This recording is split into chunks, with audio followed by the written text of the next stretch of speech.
Chapter 3 questions को पढ़ेंगे। तो चलिए बिना वक्त गवाए हम इस चैप्टर को पढ़ते हैं। ये कहानी 3 सवालों पर आधारित है। एक राजा था, उसके पास 3 सवाल थे और वो उन सवालों के जवाब ढूंढ रहा था। तो अब हम इस कहानी को पढ़ेंगे और ये जानेंगे कि वो 3 सवाल क्या थे और क्या जो वो राजा चाहता था वो उसे मिला। तो सबसे पहले हम इसके पार्ट 1 को पढ़ेंगे। एक दिन किसी राजा को अचानक से एक ख्याल आया कि वो कभी भी नहीं हारेगा अगर वो 3 चीजें जान जाएगा। तो ये 3 चीजें क्या थी? किसी भी चीज को शुरू करने का सही समय क्या है, उसे किस तरह की लोगों की बातें सुननी चाहिए और उसके लिए सबसे जरूरी काम कौन सा है जो उसे करना चाहिए। तो इसलिए राजा ने अपने मैसेंजर्स यानी कि दूत को अपने साम्राज्य में अलग अलग जगह भेज दिया और राजा ने ये घोषणा भी की कि वो वादा करता है कि जो कोई भी इन तीनों सवालों के जवाब देगा वो उसे बहुत सारा पैसा देगा। बहुत से बुद्धिमान आदमी राजा के पास आए, लेकिन सभी ने उसके सवालों के अलग अलग जवाब दिए। पहले सवाल के जवाब में तो सबसे पहला सवाल क्या था कि किसी भी चीज को शुरू करने का सही समय क्या है। तो इसके जवाब में कुछ लोगों ने कहा कि राजा को एक टाइम टेबल बना लेना चाहिए और उसे उस टाइम टेबल का पूरी सख्ती के साथ पालन भी करना चाहिए। और उन्होंने ये भी कहा कि सिर्फ इसी तरह से राजा अपनी सारी चीजों को सही समय पर कर सकता है। तो दूसरों ने कहा कि ये तो बिल्कुल असंभव है कि पहले से ये फैसला करना कि किसी भी चीज को शुरू करने का सही समय क्या होगा। और कुछ लोगों ने कहा कि राजा को उन सभी चीजों पर भी ध्यान देना चाहिए जो भी उसके आसपास चल रही है और उसे फालतू की बातों या मूर्खता भरे आनंद से भी दूर रहना चाहिए और उसे वही करना चाहिए जो उसे उस समय पर जरूरी लगे। और कुछ लोगों ने कहा कि राजा के पास एक पूरी सभा होनी चाहिए जिसमें सभी बुद्धिमान लोग होने चाहिए ताकि वो सही समय आने पर राजा को सलाह दे सके, क्योंकि एक अकेला इंसान सही समय पर सही फैसला नहीं कर सकता बिना किसी की मदद लिए। इसके जवाब में कुछ लोगों ने ये भी कहा कि कुछ चीजें ऐसी होती हैं जिंदगी में जिसे आपको खुद ही करनी पड़ती है और उस समय आप किसी के फैसले का इंतजार नहीं कर सकते और ना ही किसी सभा का इंतजार कर सकते हैं। उस समय जो भी आपको जरूरी लगता है वही आपको तुरंत करना पड़ता है।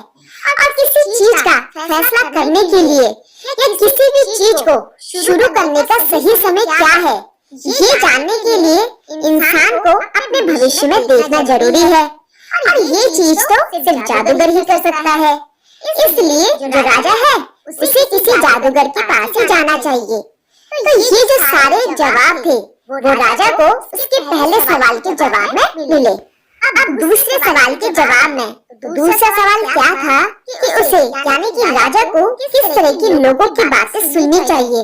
तो इसके जवाब में कुछ लोगों ने कहा कि वो लोग जो राजा के लिए सबसे जरूरी है वो है उसके काउंसलर्स यानी कि सलाहकार या मंत्री। तो दूसरों ने कहा कि काउंसलर से ज्यादा जरूरी प्रीस्ट है यानी कि धर्मगुरु या पंडित। तो राजा को उनकी ही बातें सुननी चाहिए। तो दूसरे लोगों ने कहा कि जो डॉक्टर होते हैं यानी कि जो वैद्य होते हैं राजा को उनकी ही बातें सुननी चाहिए। उसके बाद कुछ लोगों ने कहा कि जो सोल्जर्स है यानी कि सैनिक वो राजा के लिए सबसे जरूरी है और राजा को उनकी ही बातें सुननी चाहिए। तो ये वो सारे जवाब थे जो राजा को उसके दूसरे सवाल के जवाब में मिले। अब इसके बाद तीसरे सवाल के जवाब में तो तीसरा सवाल क्या था कि राजा के लिए सबसे जरूरी काम कौन सा है। तो इसके जवाब में कुछ लोगों ने कहा कि विज्ञान यानी कि राजा के लिए सबसे जरूरी काम विज्ञान है। तो कुछ ने कहा कि लड़ाई करना यानी कि राजा के लिए लड़ाई करना सबसे जरूरी काम है। तो दूसरों ने कहा कि राजा के लिए सबसे जरूरी काम पूजा पाठ है। अब हर सवाल के लिए बहुत से लोग जवाब दे रहे थे और हर किसी के जवाब अलग अलग थे। तो इसलिए राजा बिल्कुल भी संतुष्ट नहीं हुआ और इसलिए उसने किसी को भी कोई इनाम नहीं दिया। इसके बाद राजा ने फैसला किया कि उसके लिए सबसे अच्छा रहेगा कि इसकी बजाय वो किसी सन्यासी से सलाह ले जो अपनी समझदारी या बुद्धिमानी के लिए जाना जाता हो। तो जो सन्यासी था वो जंगल में रहता था और वो उस जंगल को छोड़कर कभी भी नहीं जाता था। वो किसी से मिलने के लिए साधारण से कपड़े पहन लिए। अब इससे पहले कि वो उस सन्यासी की कुटिया में पहुंचता, उसने अपने घोड़े और अपने सेवकों को वहीं पर पीछे छोड़ दिया और खुद अकेले निकल गया, क्योंकि वो नहीं दिखाना चाहता था कि वो एक राजा है। इसलिए उन्होंने अपने आप को एक साधारण व्यक्ति दिखाने के लिए अपने घोड़े और सैनिकों को वहीं पीछे छोड़ दिया। अब जैसे ही राजा सन्यासी की कुटिया के पास पहुंचता है, तो वहाँ वो देखता है कि जो सन्यासी है वो अपनी कुटिया के सामने की जमीन को खोद रहा है और वो राजा को देखकर राजा का स्वागत करता है और फिर दोबारा से अपनी जमीन खोदने लग जाता है। तो जो सन्यासी था वो बहुत बूढ़ा और कमजोर सा था और जब वो इतना काम कर रहा था तो जो उसकी सांसें थी वो काफी फूल रही थी। तो जो राजा होता है वो सन्यासी के पास जाता है और उससे कहता है कि सन्यासी बाबा जी, मैं आपके पास यहाँ आया हूँ क्योंकि आप काफी समझदार और बुद्धिमान हैं और मैं आपसे अपने 3 सवालों का जवाब चाहता हूँ। फिर राजा अपने तीनों सवाल सन्यासी के सामने दोहरा देता है कि कैसे पता चलेगा कि सही चीज को करने का सही समय कौन सा होता है, मुझे कैसे लोगों की बातें सुननी चाहिए और कौन सी ऐसी चीजें हैं जो सबसे ज्यादा जरूरी है। अब जो सन्यासी होता है वो राजा की सारी बातें तो सुनता है पर वो कोई भी जवाब नहीं देता और लगातार बस अपनी जमीन खोदते रहता है। फिर राजा ने उस सन्यासी से कहा कि आपको देखकर लगता है कि आप काफी थक चुके हैं, तो एक काम कीजिए, आप मुझे अपना फावड़ा दे दीजिए और मैं आपकी जगह ये काम कर देता हूँ। जो सन्यासी था वो इस बात को सुनकर बड़ा खुश हुआ। उसने राजा को धन्यवाद किया और अपने फावड़े को राजा को दे दिया और खुद जाकर जमीन के एक किनारे पर जाकर बैठ गया। अब जब राजा ने 2 क्यारियां खोद दी तो उसके बाद वो रुक गया और फिर दोबारा से अपने तीनों सवाल दोहराए, लेकिन तब भी सन्यासी ने कोई जवाब नहीं दिया, बल्कि वो खड़े हो गए और उन्होंने अपना हाथ आगे बढ़ाते हुए कहा कि अब तुम ऐसा करो, तुम इस फावड़े को मुझे दे दो और तुम जाकर आराम करो, अब मैं इस काम को खुद करूँगा। पर राजा ने उन्हें फावड़ा नहीं दिया और कहा कि नहीं, ये काम तो मैं ही करूँगा। और फिर राजा जो है वो दोबारा से पूरी जमीन को खोदने लग गए। 1 घंटा बीत गया, फिर उसके बाद दूसरा घंटा भी बीत गया और देखते देखते 3 घंटे बीत गए। सूरज भी पेड़ों के पीछे छिपने लग गया। फिर आखिरकार क्या हुआ कि राजा ने उस फावड़े को जमीन पर रख दिया और सन्यासी से कहा कि सन्यासी बाबा, मैं आपके पास यहाँ इसलिए आया हूँ क्योंकि आप बुद्धिमान आदमी हैं और मैं अपने सवालों का जवाब जान सकूं। पर अगर आप मेरे सवालों का जवाब नहीं दे सकते हो तो आप मुझे बता दीजिए ताकि मैं अपने घर वापस लौट जाऊंगा। तभी सन्यासी ने कहा कि देखो, कोई भागता हुआ इधर आ रहा है, तो इसी के साथ हमारा पार्ट 1 समाप्त होता है। अब आगे हम पार्ट 2 को पढ़ेंगे। तभी राजा ने पलट कर देखा तो एक दाढ़ी और मूंछों वाला आदमी उनकी तरफ दौड़े हुए आ रहा था। उसने अपने हाथों से अपने पेट को जोर से दबाकर रखा था और उसके पेट से खून निकल रहा था। तो उसने अपने हाथों से अपने पेट को इसलिए जोर से दबाकर रखा था ताकि वो अपने खून को बहने से रोक सके और वो दौड़ता हुआ राजा के पास आया। अब जैसे ही वो राजा के पास पहुंचा, वो बेहोश होकर जमीन पर गिर गया। फिर राजा ने और उस सन्यासी ने मिलकर उस आदमी के कपड़ों को उतारा और पाया कि उसके पेट में एक बहुत बड़ा सा घाव था। फिर राजा ने उसके घाव को धोया और उसे अच्छे से साफ किया और उसके घाव पर अपने रुमाल से मरहम पट्टी की। लेकिन घाव इतना ज्यादा था कि रुमाल से बांधने के बाद भी उसमें से खून बहता ही जा रहा था। फिर राजा ने उस रुमाल को हटाकर उस घाव पर दूसरे कपड़े को लगाया ताकि खून का बहना बंद हो सके और आखिरकार खून का बहना बंद हो गया। अब जो वो आदमी था वो अब थोड़ा सा अच्छा महसूस कर रहा था। उसने पीने के लिए कुछ मांगा। फिर राजा उसके लिए ताजा पानी लेकर आए और उन्होंने उस आदमी को पीने के लिए पानी दिया। तब तक शाम हो चुकी थी, अंधेरा हो चुका था और हवा भी ठंडी हो चुकी थी। फिर राजा सन्यासी की मदद से उस घायल आदमी को कुटिया के अंदर ले गए और उसे बिस्तर पर लिटा दिया। अब जो वो घायल आदमी था उसे थोड़ा आराम महसूस हुआ और फिर उसने अपनी आंखें बंद की और वो सो गया। अब जो राजा था वो काफी थक चुका था, क्योंकि सुबह से वो चलकर आया था और पूरे दिन उसने सन्यासी की क्यारियों को खोदने का काम भी किया था। तो वो काफी थक गया था और इसीलिए वो जमीन पर ही सो गया और पूरी रात वहीं पर सोते रहा। जब वो सोकर उठा तो उससे कुछ मिनट पहले ही उसे ये याद आया कि वो कहाँ है और उसके बगल में जो दाढ़ी वाला आदमी लेटा है वो कौन है। तो जो वो दाढ़ी वाला आदमी था वो उठा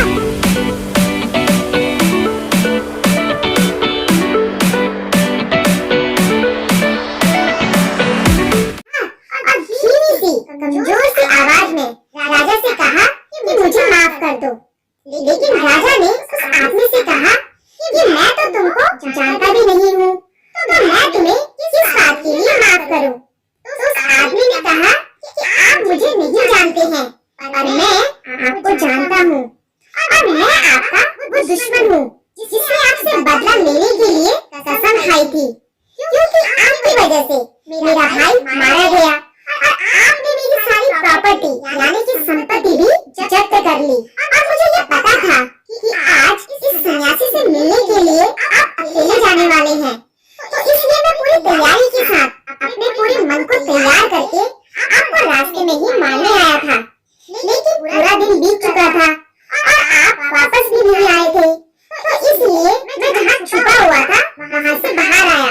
लेकिन उसी समय आपके बॉडीगार्ड यानी कि आपके अंगरक्षक से मेरा सामना हो गया, जिन्होंने मुझे पहचान लिया और मुझे घायल कर दिया। मैं उनसे बचकर बाहर निकला, लेकिन अगर आपने मेरे घाव पर मरहम पट्टी नहीं किया होता तो शायद मैं मर चुका होता। मैं तो आपको मारना चाहता था, लेकिन आपने तो मेरी जान बचा दी और अब अगर मैं जिंदा रहता हूँ तो मैं आपका सेवक बनकर आपकी सेवा करूँगा और अपने बेटों को भी आदेश दूंगा कि वो भी आपकी सेवा करे। मुझे माफ कर दीजिए। राजा इस बात को सुनकर बड़ा खुश हुआ, क्योंकि उसने अपने दुश्मन के साथ बहुत शांति से दुश्मनी खत्म कर दी और अपने उस दुश्मन को दोस्त के रूप में जीत लिया। राजा ने केवल उसे माफ ही नहीं किया, बल्कि अपने नौकरों को उसके साथ भेजा और एक डॉक्टर को या वैद्य को उसकी देखभाल करने के लिए भी भेजा। और राजा ने उस आदमी से वादा किया कि वो उसकी प्रॉपर्टी को यानी कि संपत्ति को भी उसे वापस कर देगा। अब राजा उस घायल आदमी को कुटिया में अकेला छोड़कर बाहर आया और उस सन्यासी को ढूंढने लगा, क्योंकि घर जाने से पहले उसकी इच्छा थी कि वो एक बार फिर से अपने सवालों का जवाब ढूंढने का प्रयास करे। तो वहाँ उसने देखा कि जो सन्यासी था वो अपने घुटनों पर बैठकर बीज डाल रहा था उन क्यारियों में जहाँ एक दिन पहले उसने खुदाई की थी। तो राजा सन्यासी के पास गया और उनसे कहा कि मैं आखिरी बार आपसे बात कर रहा हूँ और आपसे अनुरोध करता हूँ कि कृपया करके आप मेरे सवालों का जवाब मुझे दे दीजिए। इस पर सन्यासी कहते हैं कि तुमको तो तुम्हारे सवालों के जवाब मिल चुके हैं।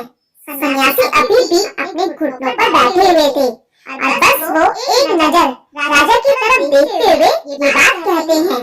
लेकिन राजा की समझ नहीं आया कि उन्हें उनके सवालों के जवाब कैसे मिले। तो राजा सन्यासी से कहते हैं कि मुझे मेरे सवालों के जवाब कैसे मिल गए। तो सन्यासी कहते हैं कि तुमने देखा नहीं कि कल अगर तुमको मेरी कमजोरी पर दया नहीं आई होती और तुमने मेरे बदले में क्यारियों को नहीं खोदा होता तो तुम तो अपने रास्ते चले गए होते और तुम्हारा जो दुश्मन है वो तो तुम पर आक्रमण कर देता और तब तुम इसके लिए पछताते रहते कि तुम मेरे साथ क्यों नहीं रुके। तो इसलिए सबसे जरूरी समय तब था जब तुम उन क्यारियों को खोद रहे थे और उस समय सबसे महत्वपूर्ण आदमी तुम्हारे लिए मैं था और सबसे जरूरी काम वो था जो तुम मेरे लिए कर रहे थे। और उसके बाद जब वो आदमी हम लोगों की तरफ भागता हुआ आया तो सबसे महत्वपूर्ण समय क्या था? जब तुम उसकी देखभाल कर रहे थे, क्योंकि अगर तुम उसके घाव पर मरहम पट्टी नहीं करते तो वो मर जाता। और जिस तरह से वो तुम्हारे साथ फ्रेंडली हो गया वो कभी नहीं होता, वो हमेशा तुम्हारा दुश्मन ही रहता। तो उसके हिसाब से वो तुम्हारे लिए सबसे महत्वपूर्ण आदमी था और उस समय जो भी तुमने उसके लिए किया वो तुम्हारे लिए सबसे जरूरी काम था। एक बात हमेशा याद रखो, कौन सा समय सबसे जरूरी होता है? वो एक ही समय है और वो समय है अब, यानी कि नाउ। ये सबसे जरूरी समय क्यों होता है? क्योंकि यही वो समय होता है जब हमारे अंदर कोई भी शक्ति होती है उस समय किसी भी काम को करने की। और सबसे महत्वपूर्ण आदमी कौन है? तो सबसे महत्वपूर्ण आदमी वो है जो उस समय हमारे साथ है, क्योंकि हम में से कोई नहीं जानता है कि आगे आने वाले भविष्य में क्या होगा, क्या हम दोबारा मिलेंगे भी या नहीं। तो इसी के साथ हमारा